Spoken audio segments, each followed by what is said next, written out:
Our channel. So Musi episode ముగిసింది, గాజుల రామారం వైపే Hydraa కన్నుబడింది. So అందుకని ఇక్కడ ఉండే అన్ని పేదిళ్ళు బస్తీల్లో దాదాపు 100కు పైగా ఇళ్లను కూల్చివేసి నాశనం చేసింది. అది కూడా తెలంగాణ ఆడబిడ్డల పండుగ. సో తెలంగాణ ఆడబిడ్డలని నెత్తిన పెట్టి చూసుకుంటా, కడుపున పెట్టి చూసుకుంటా అనుకున్న ప్రభుత్వం ఇవాళ రోడ్డు మీదకి ఇడ్చి పడేసిన పరిస్థితి. సో ఒక్కసారి ఇక్కడ ఉండే బస్తీల మహిళలతో మాట్లాడదాం మనం. అమ్మ, నీ పేరేంది? దుర్గమ్మ. పండుగ రోజే బతుకమ్మ పండుగ రోజు మంచిగా చేసుకుందామని అనుకున్నాము. నువ్వు పండుగ రోజే ఇట్లా చేసినాక మాకెందుకు, మాకేడ ఆనందం ఉంది? అమాస రోజు పోయి పండుగ రోజు అమాస రోజే వచ్చి మేము పొద్దున్న కష్టపెట్టి చిన్న చిన్న పిల్లలు ఉన్నారు, మేము ఇంకా ఏం కూడా చేసుకోలేము, చాయ్ తాగలే, నీళ్ళు తాగలే, వచ్చి పొద్దున్న ఇండ్ల మీద వాడి మొత్తం గూల కొట్టేస్తే నీకు ఏం ఆనందం ఉంది? ఏం మాట్లాడుతున్నావు నువ్వు? ఇంత నాకు జాలి దాయ లేదా నీకు? ఎంత బాధపడుతున్నావు, మేము ఎంత కష్టపడుతున్నాము, మేము ఎంత గుడిసెలు వేసుకొని ఉన్నాము చాలా రోజుల నుంచి. 10-15 సంవత్సరాలు అవుతుంది. గుడిసె మొత్తం కోరు బూడ్చుకొని మనిషికి తల 10 రూపాయలు వేసుకొని పెద్ద కోరేది మేము బండ కొట్టుకున్నాము. మా అయ్యలు మా మామలు అందరు చనిపోయినరు. మేము బండ కొట్టుకొని ఆ కూరలన్నీ బూడ్చుకొని తల 10 రూపాయలు 5 రూపాయలు వేసుకొని ఆ కూరలు బూడ్చుకొని గుడిసెలు వేసుకొని పాములు తేళ్ళు ఎక్కువ వస్తున్నాయని చెప్పేసి బాత్రూంలోకి ఇబ్బంది అవుతుందని రూపాయి కూడా పెట్టి మేము రూములు కట్టుకున్నాం. మేము కష్టపడి రాయికి చెమట తీసి రాయికి చెమట తీసి మేము కట్టుకున్నాం. మేము ఎవరితో సంపాదించలే, మేము ఎవరితో 10 రూపాయలు ఇవ్వమని చెప్పలే, మేము ఎవరితో కొనుక్కోలే, మేము ఎవరిని 10 రూపాయలు అడగలేమ్మా. రాయికి చెమట తీసి మేము కష్టపడి కట్టుకున్నాం. నేను ఎట్లా ఉండే పరిస్థితి? అట్లీస్ట్ మీ ఇంట్లో సామాన్ తీసుకునే అవకాశం అని ఇచ్చారా? ఇవ్వలేరమ్మా, అస్సలు ఇవ్వలేరమ్మా. కనీసం బతుకమ్మ పండుగ ఉంది, ఎంత ఆనందంగా ఉన్నాము. పెద్దల బియ్యం ఇచ్చేది ఉండే, ఆ పండుగ చేసుకుందాం అనుకున్నాం. ఆడబిడ్డల పండుగ. ఇప్పుడు నువ్వు గెలిచినావు కదా, నీకు మంచిగా పండుగ చేసుకుంటుంటాం కదా, మేము ఎంత ఆనందంగా ఉంటుంటాం. నువ్వు పండుగ చేసుకుంటే ఆనందంగా ఉంటుంటావా ఉండకూడవా? ఇప్పుడు మేము ఇంత కలకల పడితే నీకు ఎంత బాధ అనిపిస్తలేదా? జాలి దయ లేదా నీకు? అసలు నీకు ఎట్లా అనిపిస్తుంది? ఏ ఇన్ఫర్మేషన్ ఇవ్వాలి? అమాస రోజు రావాల్సిన అవసరం ఏముంది? సండే రోజు వస్తారని మాకేమైనా ఇన్ఫర్మేషన్ ఇచ్చారా? ముందు ఏం చెప్పలేరు కదా. చెప్పకుండా సడన్లు వచ్చి మాకు పెట్టడం న్యాయం కాదు, ఇది కరెక్ట్ కాదు రేవంత్ రెడ్డికి. దమ్మొచ్చి వాస్తవం వచ్చి అందరూ ఫిర్సొచ్చి ఇట్లా పడిపోతుంటే కూడా కనీసం వాళ్ళు పడుతున్నారు కదా అని కూడా జాలి గుణం లేకుండా వాళ్ళు చేసే పని వాళ్ళు చేస్తూనే ఉన్నారు. మేమేం చేయలేము, మాకు ఆర్డర్ వచ్చింది పైనుంచి, అక్కడ నుంచే మేము ఇక్కడ చేస్తున్నాం అని అంటున్నారు. కానీ మళ్ళీ వీళ్ళకి ఈ సిచ్యువేషన్ వస్తుందని అందరికి తెలిసినప్పుడు మాకు ఒక ఇన్ఫర్మేషన్ అనేది ఇవ్వాలి కదా. మాకు ఇన్ఫర్మేషన్ ఇస్తే మేము ఏదో ఒకటి చేసుకుంటుండే. మీకు కనీసం మేము అలానన్నా పోయి మాట్లాడతాం, మాకు పెద్దవాళ్ళ దగ్గర పోయి మాట్లాడతాం అని అంటే అది కూడా వద్దు అని అన్నారు. వాళ్ళ పని ఏందో వాళ్ళు చేసుకొని పోయినారు. కానీ తర్వాత మేము ఇబ్బంది పడ్డది ఎవరు చూడట్లేదు. అది అసలు ఈ ప్రభుత్వం వస్తే ఎట్లా మీ బతుకులు ఎట్లా మారుతాయి అనుకున్నామా? మేము అనుకున్నాం, మాకు మా ఇళ్ళ పట్టాలు ఇచ్చి మా స్థలాల్లో మాకు ఉంచుతారు అనుకున్నాము. ఈ డబుల్ బెడ్రూమ్ల కోసం, ఇంద్రమ్మ బెడ్ల కోసం మేమైతే ఎవ్వరము ఏ ఆశ మీద మేము లేము. మా ఇంట్లో గూడు మాకు అది 60 గజాలు అయినా సరే, 40 గజాలు అయినా సరే, మా పిల్లలకి మాకు ఒక ఆధారం ఉంటది. మా అమ్మ నాన్న, మా తాతలు ముత్తాతలు అందరూ వాళ్ళు రాళ్ళల్లో బతికిన వాళ్ళు, చెట్లలో బతికిన వాళ్ళు, వాళ్ళ నుంచి మాకు ఒక గుడిసె వచ్చింది. ఆ గుడిసె నుంచి నా పిల్లలకి ఒక ఇల్లు ఉండాలా, అందరూ కట్టుకున్నట్టుగా మాకు ఒక ఇల్లు ఉండాలని ఆశించినాం. కానీ మాకు పెద్ద పెద్ద బిల్డింగ్లు ఉండాలా, మాకు అవి ఉండాలని ఏవి అనుకోలే.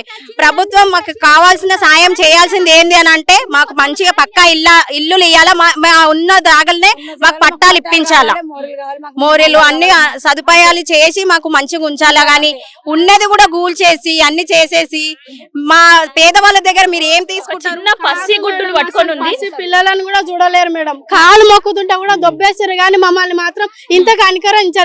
ఇప్పుడు వానల ఇప్పుడు సామాన్లు పడేసిర్రు, మొత్తం గులగొట్టిర్రు. సామాన్లు చూడలేరు, పిల్లల చదువు చూడలేరు, పిల్లల మొక్కలు చూడలేరు. పండగ పూట మాకు ఏడిపించారు మేడం, మాకు పండగ పూట ఏడిపించారు. మా కళ్ళ ఉసురు చూసి వాళ్ళు ఏంది పైశాచిక ఆనందం పొందుతున్నాడు అంతే తప్ప రేవంత్ రెడ్డి మాకేమాత్రం సాయం చేస్తలేడు. పిల్లల గురించి, పెద్ద ఆడపిల్లల గురించి ఏం ఆలోచించిండు? వాళ్ళు పండగ చేసుకుంటున్నారు, వాళ్ళందరూ పండగ చేసుకుంటున్నారు, మేమేం చేసుకున్నాం మేడం? మాకు ఒక టైం లేదు, ఒక మాట చెప్పలేరు మేడం, ఒక మాట చెప్పలేరు. సడన్ గా వచ్చారు బడాబాబులు ఎవరున్నారు మేడం? బడాబాబులు వచ్చి చూసుకోండి. అందరూ మేము రూపాయి కూడా కట్టుకొని ఎవరంతా వాళ్ళు కట్టుకున్న వాళ్ళు ఉన్నారు, కానీ ఎవరు బడాబాబులు లేరు మేడం. అట్లా మాట్లాడొద్దు మేడం, అట్లా మాట్లాడొద్దు. లీడర్లు ఉన్నారు, అవన్నీ చెప్పొద్దు. కూడా మాకు సాయం చేయాలి, మాకు పట్టాలు రావాలని ఒకటి అనుకుంటున్నాము. మాకు పట్టాలు అయితే కావాలి మేడం. మేము ఇంత బాధపడ్డా ఈ బస్సునే మొదట్లేదు, మాకు ఇక్కడే పట్టాలు కావాలని అనుకో ఒకటే కోరుకుంటున్నాం మేడం. ఇంత కూడా ఆయన తిట్టట్లేదు, చేయట్లేదు మేడం.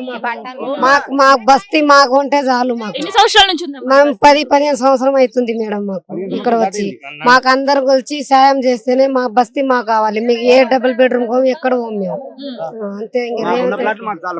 మాకున్న ప్లాట్లు మాకు చాలు, మా జాగా మాకు ఉంటి, మా ఇల్లు మాకు పక్కా పట్టా చేసిస్తే చాలు. ఇక్కడే తిని ఇక్కడే పడుకుందాం. అన్న నేను ఎట్లుండే పరిస్థితి, నేను ఎట్లుండే ఒకటి చెప్పండి. ఈ వాటర్ ఇట్లా వస్తుంటే రోడ్డు పొండిపోతుంటే కూడా మా సీనన్న డాన్స్ సీనన్న మాకు హెల్ప్ చేస్తున్నాడు. ఆయన దేవుడు లెక్క హెల్ప్ చేస్తున్నాడు. ఆయన మిషన్ పెట్టుకొని అంతా దారి చేసి ఇస్తున్నాడు. మాకు దారి చేసి ఇస్తున్నాడు. ఇలాంటిది మాకు ఈ టైంలో వచ్చి ఇలా కొడితే మేము ఏం చేయాలి? ఎక్కడ పోవాలి? ఎక్కడ పోయి చచ్చిపోవాలి? రేవంత్ రెడ్డి గారు ఏం చేస్తున్నారు చెప్పండి.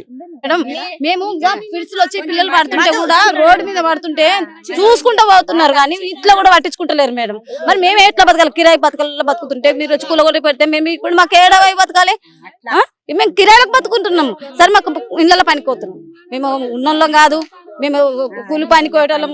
ఏదన్నా వస్తుందమ్మా మాకు అన్నీ లేదు. సొంతం ఏమన్నా ఇల్లు ఉందా చూపియండి, మాకు ఆ ప్రూఫ్ చూపించి మాకు అప్పుడు కాల్ చెప్పింది. ఇప్పుడు ఎన్ని సంవత్సరాల నుంచి ఇన్నే ఉంటుర్రు, ఇళ్ళలో పని చేసుకుంటుర్రా, ఇంకోటి చేసుకుంటున్నాం, మీ కష్టం మీరు చేసుకుని తింటున్నారు. మరి గవర్నమెంట్ వచ్చి ఇప్పుడు మీ ఇల్లు కూల్చేసుడు ఏందమ్మా?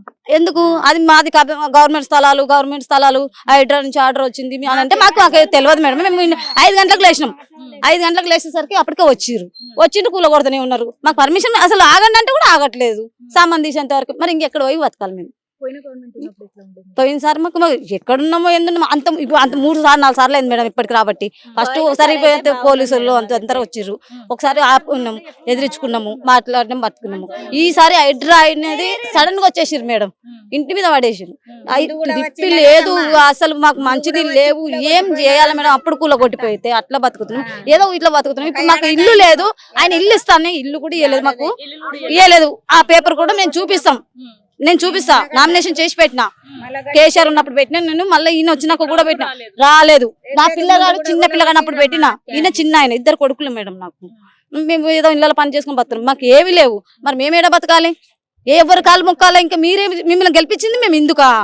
మా బతుకులు మాకు ఇందుకా? మాకు వేయనమ్మా ఓట్లు అని బతిలాడతారు. మరి అన్ని చేస్తున్నారు. డబుల్ బెడ్రూమ్ ఇస్తాడు గవర్నమెంట్ చుట్టూ, డబుల్ బెడ్రూమ్ ఇస్తా అంటారు. అదే డబుల్ బెడ్రూమ్ మీద ఇది ఇవ్వండి, మాకు ఇదే ఇవ్వండి. మా బతికే మేము బతుకుతాం, మా బతికే సంతోషంగా బతుకుతాం. మీకు ఎవ్వరికి ఏమన్నా మేము గెలిపించుకుంటామా, మేము ఏం చేస్తామా అది తర్వాత. ఇప్పుడు మాకు ఇదే ఇవ్వండి. మీరు గుల కొట్టకూరు. మాకు చిన్న పిల్లలు ఉన్నారు. నేను ప్రెగ్నెంట్ అయ్యి డెలివరీ అయ్యి 1 year అవుతుంది మేడం. అప్పటి నుంచి నేను ఇక్కడనే ఉంటున్నా. అప్పటి నుంచి మరి మాకు మొన్న గెలిచినప్పుడు అప్పుడు గుల కొట్టిరు, ఇప్పుడు గుల కొడుతురు. మేము ఎక్కడ వెళ్ళాలా చిన్న పిల్లలను తీసుకొని? ఏం తినాలా, ఏముండాలా, ఎక్కడ ఉండాలా చెప్పండి మీరేనా? అదే కేసీఆర్ సార్ ఉన్నప్పుడన్నా మాకు ఇంత ఇబ్బంది కాలేదు సార్. మాకు ఇల్లు లేదా అంటే మీ రాసి ఇచ్చిండు, మేము తీసుకుపోరమ్మా అని పర్మిషన్ ఇచ్చిండు, మేము చేసుకున్నాం. ఇప్పుడు మేము చేసుకున్నప్పుడు మీరెందుకు గులగొట్టడానికి? మీకు ఎవరు ఇచ్చారు పర్మిషన్? మా ప్లేస్ లో ఉండి మీరు ఉండరు, మా ప్లేస్ లో మీరు ఉండరు. అప్పుడు అర్థమవుతుంది మీకు మా బాధ ఏందో, అప్పుడు అర్థమవుతుంది. కాబట్టి మీకు ఇప్పుడు గులగొట్టరు. ప్లీజ్ మీకు దండం పెడతా. ఎట్లా ఉంటది అని అనుకున్నారు? మేము మంచిగా ఉంటది అనుకున్నాం, మంచిగా ఉంటది. ఆ సార్ కన్నా ఈసారి మంచిగా చేస్తాడు అనుకున్నాం, కానీ ఈసారి కన్నా ఆ సారే న్యాయం అనిపిస్తుంది మాకైతే. ఆ సార్ మళ్ళీ రావాలి, మాకు మళ్ళీ న్యాయం చేయాలి ప్లీజ్. మీరు ఇదే కాంగ్రెస్ ప్రభుత్వం అయితే హెల్ప్ చేస్తుందని మేము అనుకుంటలేదు. ఇప్పుడు మమ్మల్ని రోడ్ మీద వేసినాక ఇంకా ఏమి హెల్ప్ చేస్తుంది మేడం? కాంగ్రెస్ ప్రభుత్వం ఏం హెల్ప్ చేస్తుంది? ఇది వచ్చినప్పటి నుంచి ఇప్పుడు చిన్న పిల్లగాడు ఒక్కసారి చూడండి, ఈ పిల్లగాడు నిలబడాడు. పిల్లల్ని వేసుకొని ఏడుస్తుంటే కూడా కనికరించలేరు, బయటకు దొబ్బేసి. మరి ఇళ్ళలో ఉన్నోళ్ళకి ఏం గులగొట్టమమ్మ, లేనోళ్ళే గులగొడతామన్నారు. ఏది ఉన్నోళ్ళే గులగొట్టారు, లేనోళ్ళే గుట్టారు, బయట గుంజారు, గులగొడుతున్నారు. పిల్లల్ని వేసుకొని నిన్నంతా వాన పడ్డది మేడం. కరెంటు లేదు, ఇప్పటికి కూడా కరెంటు లేదు మేడం. కరెంటు తీసేసినాకనే గులగొట్టరు స్టార్ట్ చేసిరు. కరెంటు గులగొట్టినాకనే తీసేసి స్టార్ట్ చేసిరు. మళ్ళీ మమ్మల్ని ఇంత కరెంటు లేదు, వానల వాళ్ళు కూలగొట్టడం మరొక న్యాయమే ఉన్నదేమో. మళ్ళీ మమ్మల్ని ఎవరొచ్చి చూస్తాడు? రోడ్డు మీద వానలకి ఇట్లా ఇదవుతున్నాము, మమ్మల్ని ఎవరొచ్చి చూస్తారు మేడం? ఎవరో చూస్తారు? సీఎం సీట్ లో ఉండి ఒక ఆర్డర్ వేసినంత మాత్రాన వాళ్ళు వచ్చి గులగొట్టిపోతారు మేడం, వాళ్ళు వచ్చి గులగొట్టిపోతారు. అదే ఆర్డర్ కాకుండా ఇప్పుడు మా ప్లేస్ లో ఉండి ఒక్క రోజు ఆలోచించమనండి, ఒక్క రోజు మా ప్లేస్ లలో ఉండి ఆలోచించమని. వాళ్ళంటే ఉన్నోళ్ళు మేడం, ఉన్నోళ్ళకి రాజ్యం ఉన్నది, లేనోళ్ళకి లేదు మేడం. మేము గరీబోళ్ళము, మేము మాట్లాడలేము కాబట్టి మా లాంటి వాళ్ళ కొంపలు గులగొడుతున్నారు. కానీ అదే ఉన్నోళ్ళకి, బిల్డింగ్ వాళ్ళకి, అలాంటి వాళ్ళకి ఎలాంటి పరిష్కారం ఉండదు. మా లాంటి వాళ్ళు అయితే రోడ్ల మీద పడేస్తే ఎవరు అడగరు, దిక్కు మొక్కు లేని వాళ్ళు ఉన్నారు, వీళ్ళకి ఎవరు అడగారు అనేసి మాలాంటి కొంపలు కూడా కొడుతున్నారు మేడం. మాకు న్యాయం కావాలి మేడం, మా కొంప మాకు కట్టించేటట్టు మీరు ఏదన్నా ఒక హెల్ప్ చేయండి మేడం. నా పేరు మాణిక్యమ్మ. మాది కూడా 2 ఏడాది అయినాము. తయారు చేసిన ఇల్లు కూలగొట్టిరమ్మా. మేము కూడా దేశం పొట్టి ఉంటాము, ఈడ ఉంటారు, మా బిడ్డలు ఉంటారు, చిన్న చిన్న పిల్లలు ఉంటారు, చదువుకు ఇక్కడ అక్కడ పేదోళ్ళం. కడితే ఎంత కూలగొట్టిరి, మళ్ళా గట్టుండి అంటే గడితే అందరితోటి మరి అందరితోటి మేము ఇక ఊకే ఎట్లా ఉంటా పోషకు 5 గంటలకు వచ్చినారు. ఇక అది కరెంట్ తీసి ఇక అప్పుడు తెలియదు చేయది. నేను దేశంలో ఉంటుంటే నా బిడ్డ ఇక మోతుకుంటే వచ్చిన అంతా కూలగొడుతున్నారమ్మా అంటే మాకు 3 ఇప్పుడు హాస్టల్తో విడిచిపెట్టిరి కదా, తోలుకోవచ్చి వస్తే అంతా కూలగొడతారన్నారమ్మా. ముందు అయితే కూలగొట్టిరి, ఇక 2 లక్షలు పెట్టి ఇంకా తయారు చేస్తుంది.